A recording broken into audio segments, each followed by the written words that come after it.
Have you ever had a barrel fermented beer? No? Well, neither had we. Until today, or recently.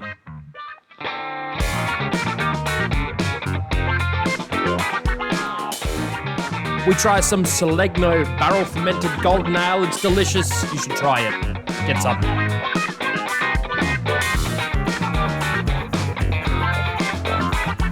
This is beer and that. My posture is horrible. Go on. Hello, everyone, and welcome to day one of our Alcoholics Anonymous. No, welcome in all seriousness to the listener, the engager, the honey pot maker. Is that the word? A candlestick maker, Candlestick maker. Yeah, we've been talking about mead and honey was in my head. Christoph, Andrew here, room, Hello. bike, We've beer. We've Let's leveled do up, it. mate. We've gone from the garage There is a level up to the theatre room, and behind you are lovely framed pictures of our history. Oh, I didn't notice that. Did you not notice that? Well, you sent me a photo of it, but I hadn't turned around. It takes me a little while to turn around these days. It's like 3 years of our life sitting up on that wall there, mate, and hours and hours of audio and litres and litres of puke and beer. We have some news to our listeners. Tell me. Well, since our last podcast, I've become engaged and you got married. There's been a bit has happened. Oh, I'm expecting another child as well. So there's our life like changed gears pretty quick there. How do we keep doing this? I don't know. It's happening really quickly though. Yeah. Everything's going really quickly. Anyway, Congratulations, really Andrew. And you got married. Yeah, I got married. I didn't get invited. Just everyone. FYI. We had 18 people at the wedding. It's awesome. Like to do. And 9 children. So was it half kids? No, so 50 18 people was like George's grandparents and her brothers and father and mother. Yeah. And then my side was my family and my grandmother. Lovely. And that was it. And then, at a winery. Photos look great. Yeah, it was, we'll do like on our 1 year anniversary, I'll pay for everyone to go out to dinner. We might do the same thing, but just with friends next time. Yeah, good idea. For year one. What do you think? That's actually not, I don't think it's mind a that. great idea. That's way better. I don't know how Georgia will feel celebrating her first anniversary with us, with your friends. Well, I celebrated our no anniversary with family. So True. Yeah, I don't know. Anyway. We've got a sipping beer in front of us. We do. Andrew, what have we got? We have a Pikes Brewing Co. Draft. Mid-North Australian Mid-North lager. Australian Lager. Which, I was on the phone to you when I bought this, actually. You were. I don't know South why I bought Australian malt. I'd have to ask, and we do have a connection with Pikes, actually, through a friend of ours whose family is married in family. But I've never asked, and I've always wondered why they use a fish as their logo and then from Clare. Well, because a pike is a fish. Is it really? Yeah. Okay, maybe actually they're freshwater. It's probably a dam. They would have dam. They're freshwater fish.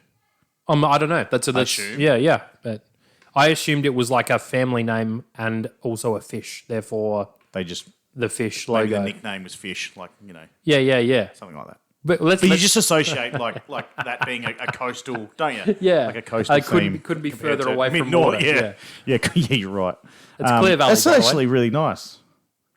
The beer is amazing. Mid-strength, It's yeah. not what we're going to be doing tonight at all, by the way. But we like to have a couple of sipping beers. Last podcast, by the way, Andrew, we got absolutely just biblical wasted. Yeah, which I'm sure will happen again. Well, we don't have. It was like we're going for the world record of drinking for some reason. And I feel like we've got water this time, no wine. We had water last time. Did we? Yes. It was just optional. Did we drink any of it? No. No, I don't think so.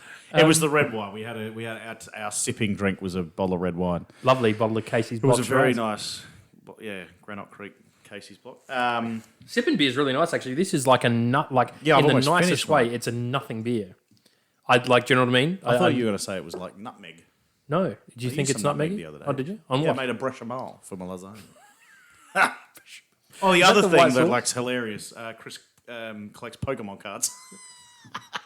I only shared that with you because you collect So fun. coins. Yeah, I thought we were sharing. Yeah, sorry. That's a big secret Yeah, of it is mine. a big secret of mine too. Okay. Well, not anymore. that's all. What the other listener can. Yeah, exactly. Yeah, the dog in the corner. Anyway, Okay. no, but this beer, before we go on Yes, to what we're right. doing tonight, a nothing beer. This is like a full lawnmower beer. Yeah, I really like. I feel like I can taste the Pilsner malt in this. Yeah. It's one of those ones where you know it's watered down. It's tame. So straw in it. Like. Yeah, but it's still craft. Like I can tell this is a craft beer too. Do you know what I mean? Like even when you smell it, you can smell Pilsner malt. Yeah. It's actually really good. I'd rather sipping beer for the night as a Sierra Nevada. How much were you bought it? No, it was like $18 for a 6-pack. I'm this stuff. getting some of that. For Yeah, summer. yeah, That is definitely. proper after mowing the lawn. And it's Dan Murphy's too, so it's not like it's you need to go to. Dan's, was it? Yeah, that you like really accessible. They do good stuff though, like Pikes. I don't think they ever disappointed me. Could be a CBBR.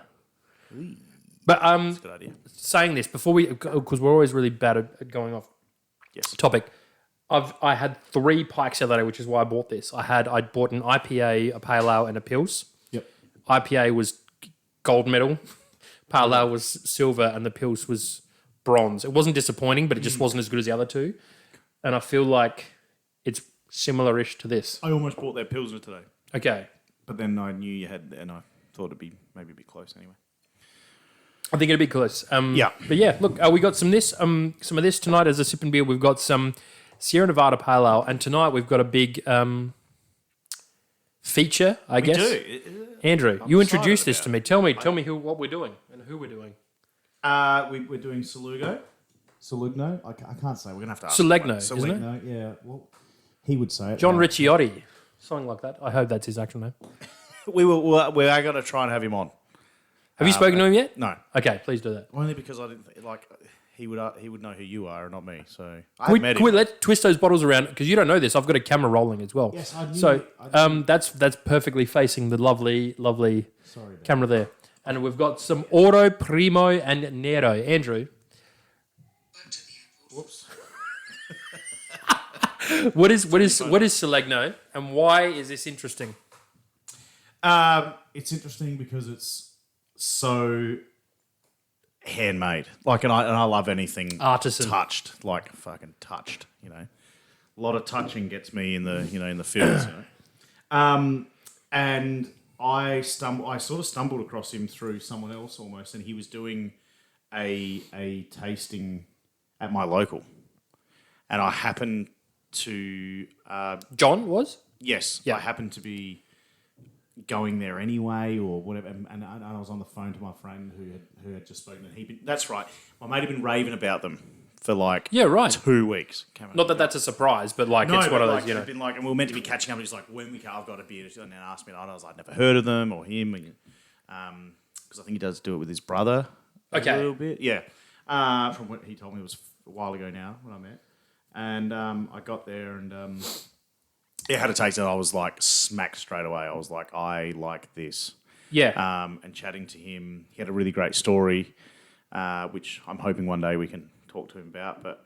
I can't for the life of me remember what his career was. Like, was an accountant or a physio? He was, I think, and we'll look this up maybe in the break, but he was an IT guy as far as I remember. Yeah. And went back to uni to study fermentation or something like that, and then ended up at one of the big breweries. I'm assuming it was Cooper's or West End. He told me. Okay, Coopers, yeah. it was Cooper's. On his bio page, his about page on his website, he's got a whole bunch of information.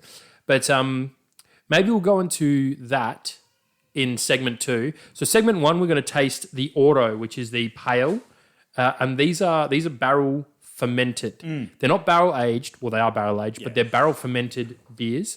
We'll talk about why that's important later.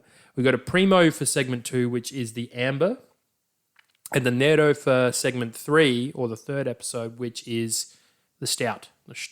Yes. And you've tried all of these previously? I have. Full disclosure, I've only tried Two. You've had 2. Yeah. So let's maybe crack the Oro. And we haven't had them For a while. That was No, not for a while. That was a few months ago now. But before we do start, I think a lot like this, the Su Legno. No, I don't want to be wrong, but I think a lot of this stuff is paying homage to the Italian heritage. Doesn't it mean like for wood or from wood or something? It means on wood. On wood, which is brilliant. Absolutely brilliant. So we'll start with, what do you want to start with? The Oro? I think that's the best way to do it because we start with the pale, move into amber, then go into dark. Good idea. Maybe that's something we could ask him. I even love that. Sorry, I know it's off topic. Not even know it. Actually, no, it isn't at all. On the back of the labels, he's got handwritten, I think, which number bottle it is.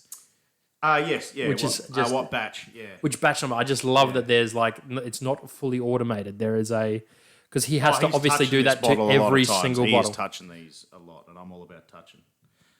This is batch number 4, and it is best after the 15th of February, 2024. We are well past, which is great. Andrew, we've got some tulip glasses. Sorry, mate. That's just. I've got a brand new table that I can't use. We're too far removed. So I did a bit of reading on this this particular beer. We've got some lovely tasting notes which we can get up and discuss while we're having a taste. But serving recommendations for this is between 4 to 12 degrees Celsius, I believe. We'll check his blog after. Keep that with you, by the way, the bottle, because you're going to need some more of that.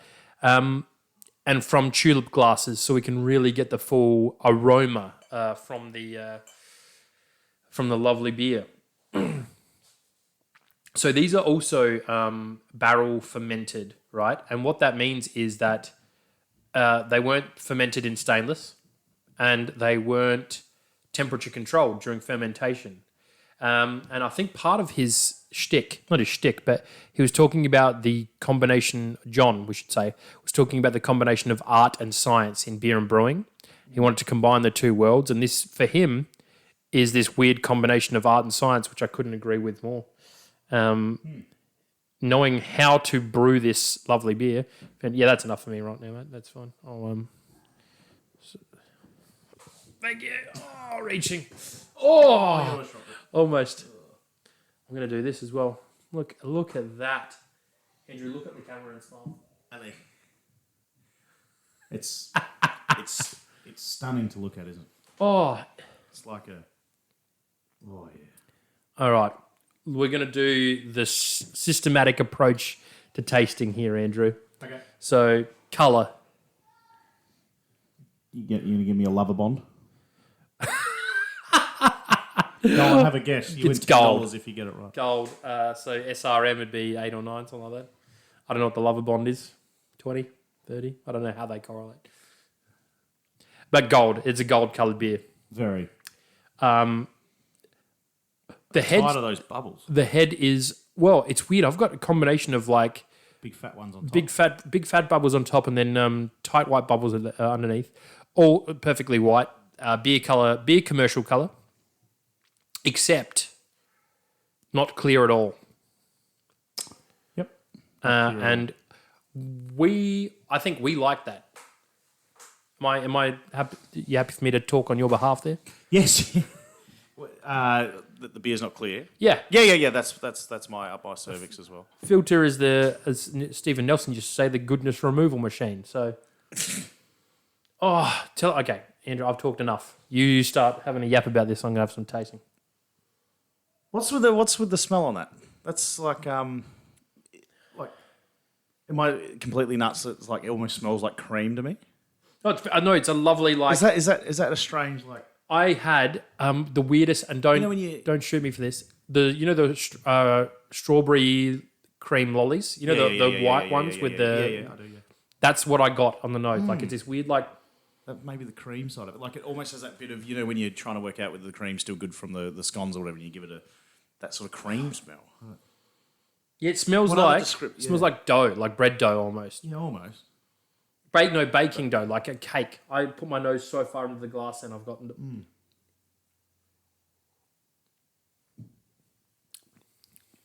Yeah, that tastes creamy. Yeah. That tastes deliciously like... almost like caramel, like you know what? Like, but I'm for some reason I'm getting like banoffee, like a banoffee pie. Like it's caramel, cream, and banana, like an Italian banoffee pie. Is this actually the pale? What is this? Say again. You know what that is? That's going to be the vanilla from the American oak. That's the vanilla from the American oak barrels. Of course.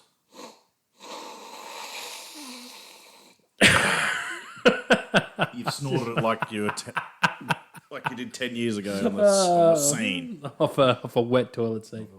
In Rocket. So this... Grab the bottle. Have a read. Tell us about it. I think they all say the same on the back though. I'm pretty sure that's like a bit of a story on the back of the. On the front, the Oro has golden pale ale fermented in charred American oak using traditional methods of brewing. What's old is new again. And I like that slogan that he uses. What's old is new again. That's big on that. They have it everywhere basically. But yeah, Italian for on wood. On wood. Yeah. Let's keep tasting this. I want to really nail down the flavor and aroma, right? Have you got actually difficult? Have I got what? No, that's all right. You've got that up. I'm going to get the blog here. You keep tasting. I'm going to get the blog post up. It's hard to nail down the flavors here because it's so different. It's so really different. So there's a thing that we talk about when we're doing the systematic approach to tasting. It's like complexity. Like how many different flavors can you pull out that are like it's got this. It's pretty effervescent. Is that the word? Effervescence. How spritzy it is. Yeah, it's a bit spritzy. Yeah, I think so too. I think it's really. Yeah, I'd put this in the highly carbonated category. It's a bottle conditioned beer too, and so part of when they tell you what to do with the beer, they want you to store this upright in the fridge, and they want you to keep it cold for at least 24 hours before you serve it, so that the yeast cake at the bottom can settle to the bottom and form a hard layer. Yeah. So, and that's if you want to pour a nice clean pour. Of course. We're not interested in that. I'd rather roll the yeast in. Yeah. All right. What else we talk about? Flavor, aroma. Does the aroma match the flavor? What about the mouthfeel?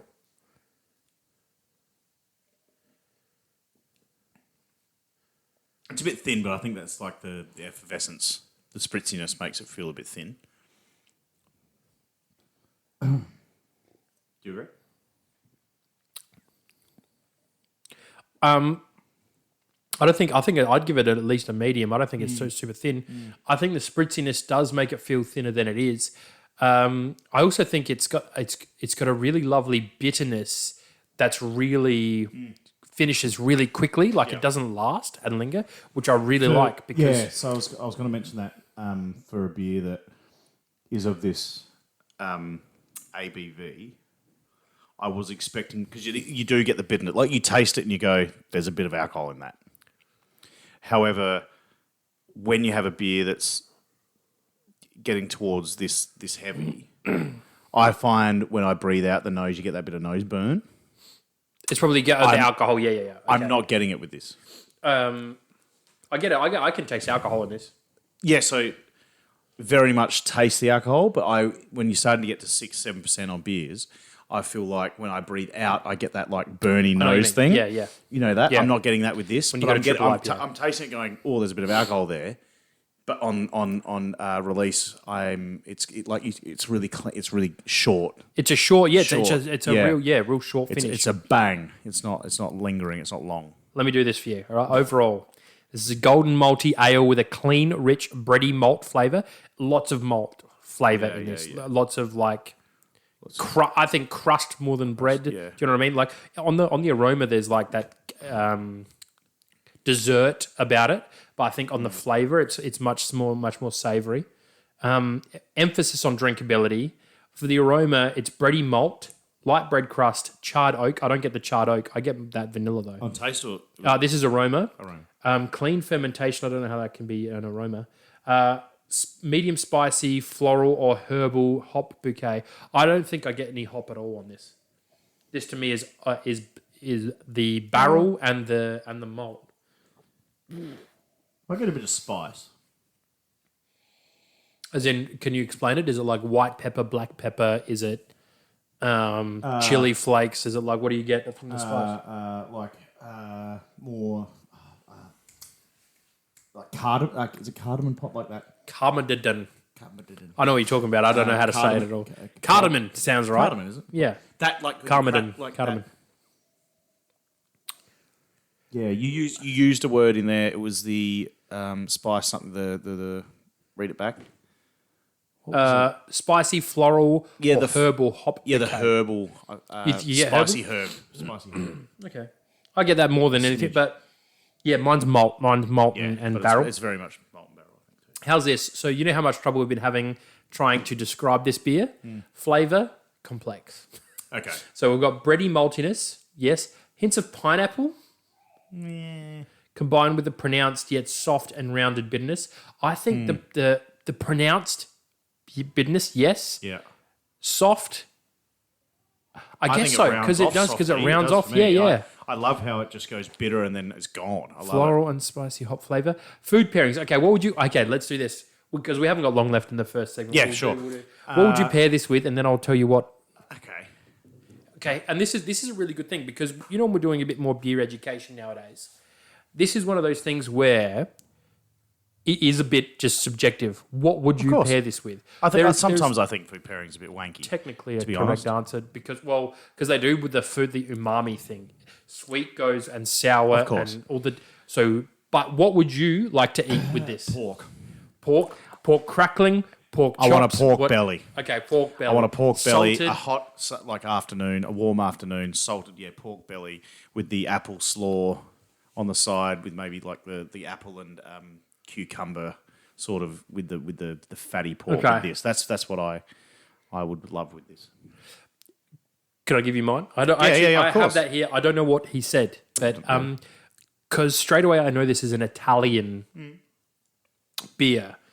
My first thought is let's get something like a lasagna with tons of like the big beef chunks, not the mince. I want big bits of meat in there, and Lasagna. I want tomatoey acid. Acid, do you? Yeah, okay. Like red meat pasta with that. I find again, subjective. I just find the bitterness and the lingeringness I get from it, like it'd be too overwhelming with having tomato based, but that's me. Here we go. So his food pairing suggestion is Mexican or any hearty, spicy food, chicken, sausage, or pork.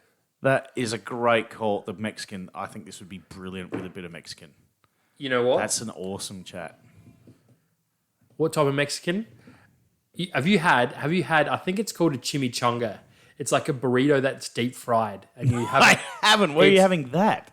It's actually because we're Adelaideans, right? Yeah. There's a place on Semaphore on the foreshore called La Adelita. Okay. And they do this amazing. We go there for the sangria because Georgia and I are alcoholics. But it's got like it's a burrito that's deep fried, and they serve it with beans, this red salsa, and rice. But it's the deep fried burrito, and then you got like salsa sauce and sour cream with it. I think Mexican. Like I could just chew on a jalapeno, I reckon, and then just have some of like. Just a bit of like that pickliness. The jalapeno poppers? Yeah. Something like that with this would be lovely. I agree. I give him a full tick there for a pairing. Fantastic. Andrew? I loved it. For the sake of keeping this short and sweet, which we're already entering half an hour territory, I think. Let's cap it there. Mm-hmm. Fantastic first beer. Have a 5-minute break, and we'll come back for the next one. You happy with that? Thank you. Thank you. No.